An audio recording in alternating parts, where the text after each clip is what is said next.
Parce que nous commettons des erreurs. Le jour où nous avons cru avant d'aller aux eaux de baptême, nous nous sommes repentis, c'est bien.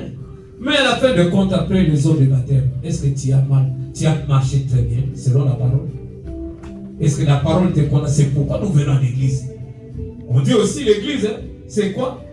C'est comme une maison de correction. Dieu nous dit non, pas ça. Parce que tu es son fils, il veut que toi tu puisses avoir la chose la plus précieuse qu'il peut donner qu'à ses enfants. Comme tu es son fils, il ne te laissera pas comme ça. Même nous dans nos familles, si je vois mon fils, il ne se conduit pas bien, je ne serai pas content. Je vais quand même lui dire quelque chose. Non. Et s'il faut les corriger, je les corrige. Amen. Amen. Alors c'est ça ce que Dieu fait. Alors il dit, répentez-vous, ce n'est pas un terme religieux. Signifie seulement changer votre façon de penser. Si nous commettons des péchés, le péché c'est la rébellion. Pourquoi nos pensées sont focalisées vers le mal? C'est pourquoi nous péchons. Amen. Alors, il dit changez votre façon de penser. C'est pas tout. Changez votre mentalité. Si toi tu viens à l'église, tu ne changes pas ta mentalité, tu seras la même chose. Comme un roi qu'on a laissé dans une rivière des années, ne sera jamais un poisson ni un crocodile. Amen. Pourquoi? Parce que toi tu ne veux pas changer. Pourquoi tu changes ta pensée? Tu prends la pensée de Dieu. Amen. Qui est sa parole. Maintenant, tu vas penser comme Dieu, tu vas parler comme Dieu, tu dois agir comme Dieu. Tout vient de la pensée. Vraiment nous dit que la parole est une pensée exprimée. Avant que tu puisses parler, tu as déjà pensé. Mais si dans ton cœur, dans ta pensée, tu as de mauvaises pensées, c'est ce que toi tu vas dire. Vrai ou faux? Vrai. Tu ne diras pas le contraire.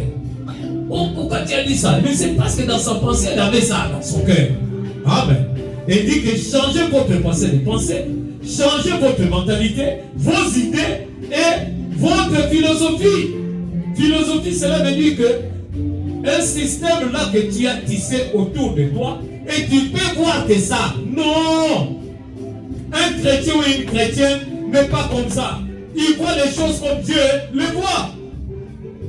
Si toi tu vois que non, moi je vois seulement comme ça, cela veut dire que tu passes ton temps inutile, tu as l'arrache. Qui a compris? Nous venons ici à l'église pour changer, être meilleurs.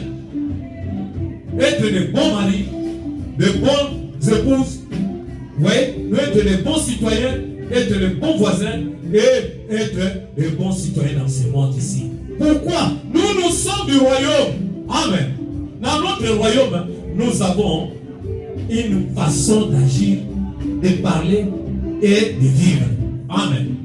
Alors si tu viens à l'église, Dieu te parle et tu ne mets pas en pratique, tu ne changes pas. Tu es en train de passer ton temps inutilement. Amen. Cela veut dire que tu deviens hypocrite contre toi-même. Et sache-le, Dieu a mille façons de faire les choses. Comme il est amour. Il voit qu'il t'enseigne, tu n'écoutes pas. Il t'enseigne, tu n'écoutes pas, tu ne changes pas. Il peut utiliser même quelqu'un à côté de toi pour te parler durement. Si toi tu es enfant de Dieu, tu écouteras. Ah, Dieu m'a parlé. Moi, je faisais cet exercice chaque année. J'ai dit dans ma famille, critiquez-moi. C'est pas facile, hein? Et il me disait des choses monstrueuses. Et que moi-même, je suis comme ça, oui. Oui, parce qu'elle me voit.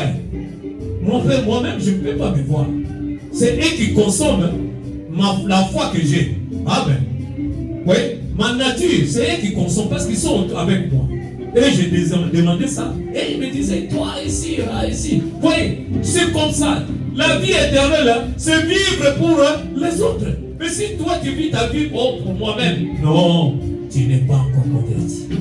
Tu n'es pas encore converti. Tu passes ton temps pour rien à l'église. Amen. Oh non, je prie. Oui, tu pries. Et les Écritures prient aussi. Oui, je sais pas quand je dis, la Bible dit. Il dit des hypocrites aiment prier. C'est le Seigneur qui a dit ça dans la prière, avant la prière de notre Père. Des hypocrites aiment prier. Oui, ce n'est pas la prière qui est quelque chose. Ce qui est quelque chose, le désir de changer. Et Dieu le fera. Amen. Si toi tu t'alignes avec la parole de Dieu. je suis un peu dur, mais c'est la parole de Dieu, je dois l'être. Pour, eh bien, c'est comme la quinine et amen. Tu dois prendre la quinine pour être guéri. Bravo, vrai. Alors, c'est changer votre façon de voir, votre manière de vivre. Amen. D'autres ont fait un réseau.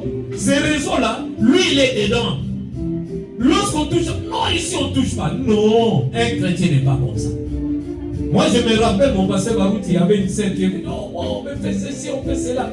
Il a dit, non, mais on te fait ça, c'est parce que tu es une chrétienne. Parce que tu as des vertus. Tu as des fruits de l'esprit, tu dois supporter. Hein? Oui. Et l'autre me dit, oh non, moi, si je me fâche, je dis oui, parce que tu es l'enfant du diable, c'est pourquoi tu prends cette position-là. Ce n'est pas la position de la parole. Que dit la parole? Tu peux rester avec les rancunes. Des jours et des jours, des années, mais tu pries quel Dieu? Tu pries le diable. C'est le diable qui convainc ton cœur d'avoir cette position-là. Oui, tu pouvais commettre des erreurs. La Bible dit, même si tu es en colère, ne dors pas avec ta colère. Amen. Amen. Voilà. Ne dors pas avec ta colère. Ça peut arriver. Oh, tu es surpris dans une mauvaise posture et tu réagis négativement. Mais à la fin de compte, tu feras quoi? Tu dois laisser ça en route. Pourquoi? Parce que tu es un chrétien. Tu as une autre nature en toi. Alléluia. Tu dois écouter le Saint-Esprit lorsqu'il te parle dans ton cœur.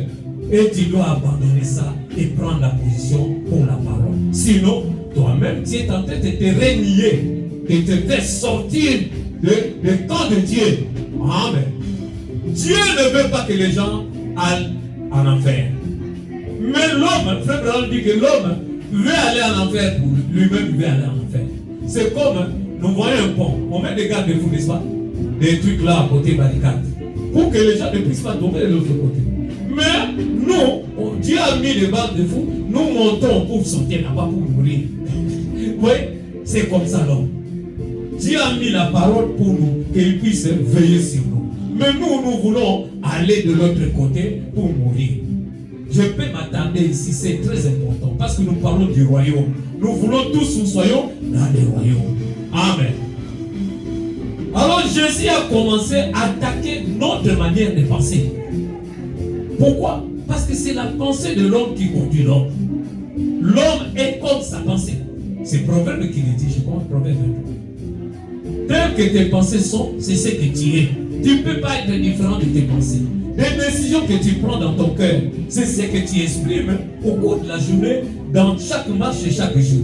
N'est-ce pas? Les gens qui conduisent des autos, en chemin, ils prennent des décisions. Ah, ils vont, oh, je fais ça comme ça. Ah, je prends la décision. Mais s'il est distrait, directement, il va commettre un accident, mais un incident directement. Pourquoi? Parce qu'il n'a pas bien pensé. Il n'a pris une mauvaise décision. Amen. Allez, je continue. Pourquoi? Parce qu'il est venu, parce qu'il est venu avec un royaume. Dans ce royaume-là, nous devons avoir la pensée de Dieu, pas la pensée des humains. Parce que la pensée d'un homme est limitée. Vous voyez? Parce qu'un royaume était revenu sur la terre. Un royaume n'est pas une religion. Un royaume est un pays, un gouvernement et une autorité. Amen. Je vais m'expliquer. Le royaume est un pays, pourquoi? Parce que le royaume doit avoir un territoire. Si le Seigneur est venu, Jésus-Christ est venu sur la terre ici, parce que nous vivions sur la terre. C'est pas ça. C'est un territoire. Et il dit parce qu'il a un peuple et a une culture. Amen. La culture du ciel, de ce royaume-là, c'est l'amour, mes bien-aimés. La première des choses, c'est ça. C'est l'amour. Oh, moi je suis né de nouveau. Tu n'es pas dans le royaume. L'amour ne signifie pas parce que, frère Patrick, je te donne ceci. Oui, ça fait partie de l'amour, c'est pas ça l'amour.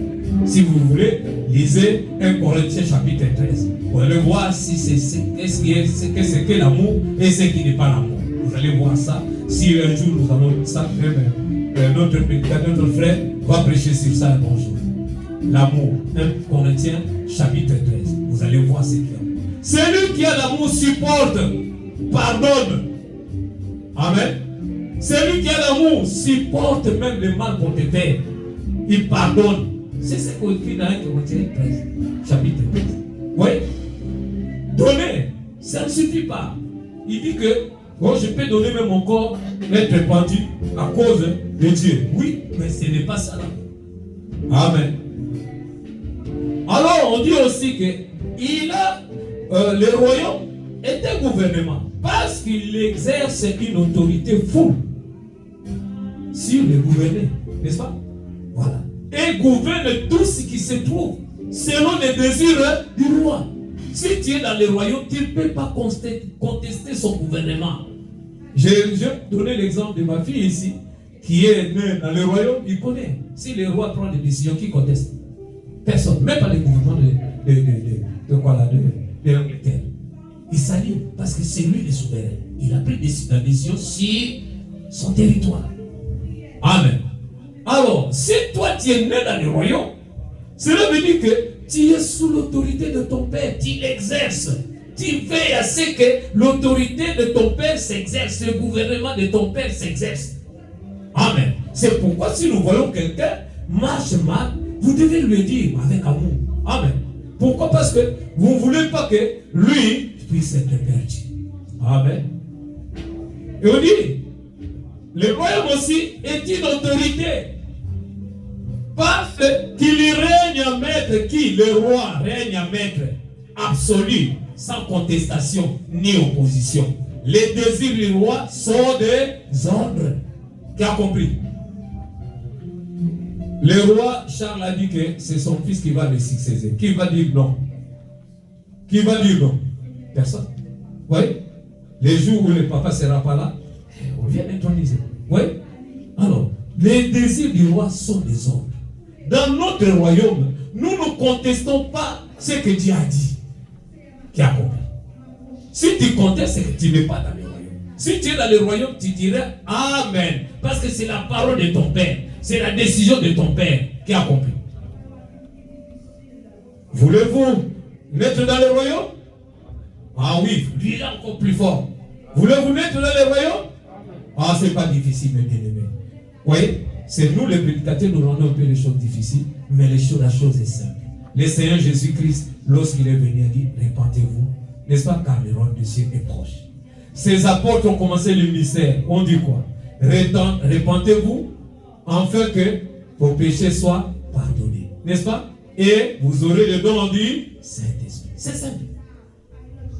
C'est que toi, tu dois faire quoi? Suivre ce qu'on a dit.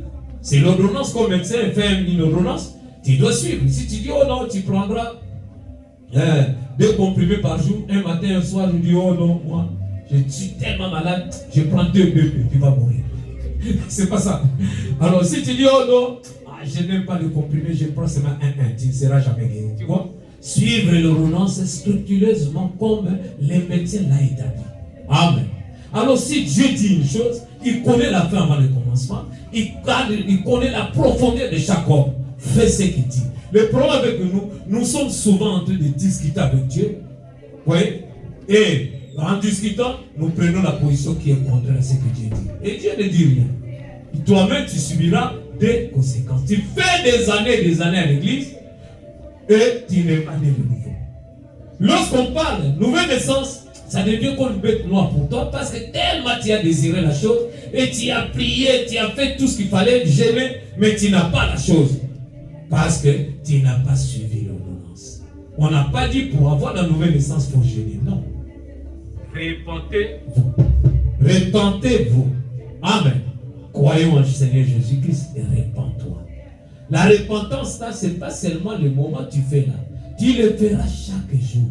Où tu trouves que tu n'as pas marché selon la parole, tu trébuches, tu vas te relever et continuer. Je vois ma petite fille ici, et elle tombait lorsqu'elle marchait. Elle marchait. Mais maintenant, elle ne tombe plus. Écoute, n'est-ce pas? C'est comme ça, quelqu'un qui marche avec le Seigneur, tu vas tomber parce que tu es un peu faible. Mais un jour, ton esprit va dominer sur ta chair. Alléluia. Tu ne feras que la volonté de Dieu, rien que la volonté de Dieu. Et tu peux faire le bilan le soir comme ça, toute la journée, regarder ta vie, comment tu as marché. Tu trouves que peut-être tu n'as rien fait, à part les pensées peut-être. Parce que les pensées là, vraiment c'est difficile. Oui, vous voyez. Mais l'acte comme ça, où parler, tu trouves que tu n'as rien fait. Pourquoi? Tu es en train de grandir. Amen. Alors moi, je veux que notre Église, que chacun de nous puisse être en communion personnelle avec Dieu. Lorsque nous allons prêcher un bon jour sur l'autorité du croyant, que chacun de nous qui est né de nouveau a l'autorité de Dieu en lui. Parce que nous avons dit, le royaume, c'est l'autorité, c'est le gouvernement, c'est la domination. Quelqu'un qui est né de nouveau a cela en lui.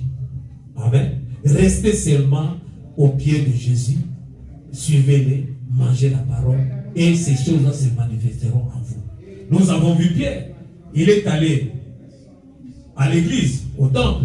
Ils ont vu un homme qui mendiait, qui était impotent, qui ne marchait pas. Il a dit, je n'ai ni or ni argent, ce que j'ai, c'est qu'il a quoi? Jésus, le royaume. Alléluia. Au nom de Jésus, lève-toi. Et l'homme n'était pas levé, il s'est levé. Oui. Alors, si toi, tu penses toujours que le pasteur a la puissance, oui, c'est bien pour t'aider à un moment donné. Mais tu dois être aussi ainsi. Amen. Oui. Nous ne sommes pas l'église des gens qui sont là, ils font la ligne, c'est derrière personne que lui seulement qui prêche. Non.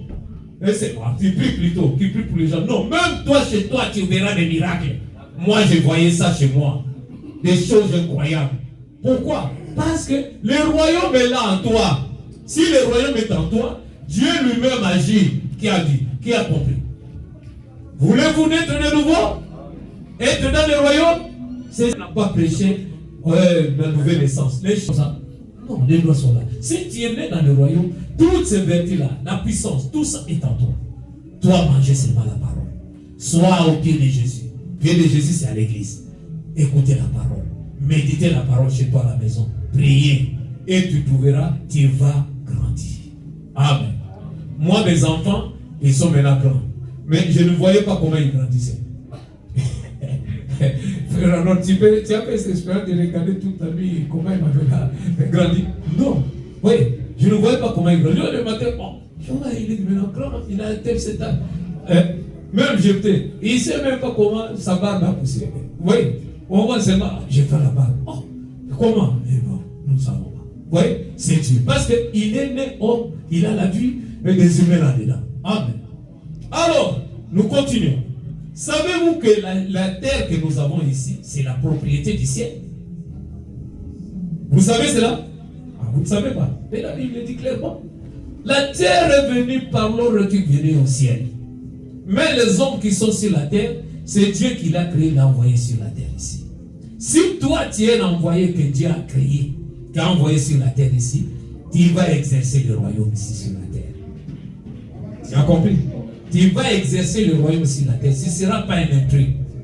Un intrus, c'est quoi? Quelqu'un qui n'est pas né de nouveau, mais il est dans ce monde ici. Amen. Mais lui, vous allez voir, il va marcher à l'encontre du royaume. Il ne va pas obéir aux lois du royaume. Pourquoi? Parce qu'en lui, il y a l'esprit du diable là-dedans. Nous allons dire.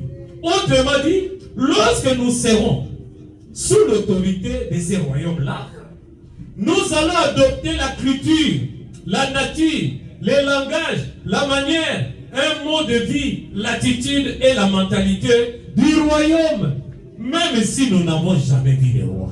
Amen. C'est-à-dire, l'influence du roi se manifestera sur nous. Amen. Si toi tu es né dans le royaume, c'est que l'influence du roi est sur toi. Même elle là, malgré qu'elle est en France ici, dans sa mentalité, a toujours des préceptes qui, est là-bas ou dans le royaume, ont l'habitude de faire. C'est pas ça. Voilà, c'est comme ça. Elle sait le faire parce que c'est maintenant ancré en elle. Et quoi encore?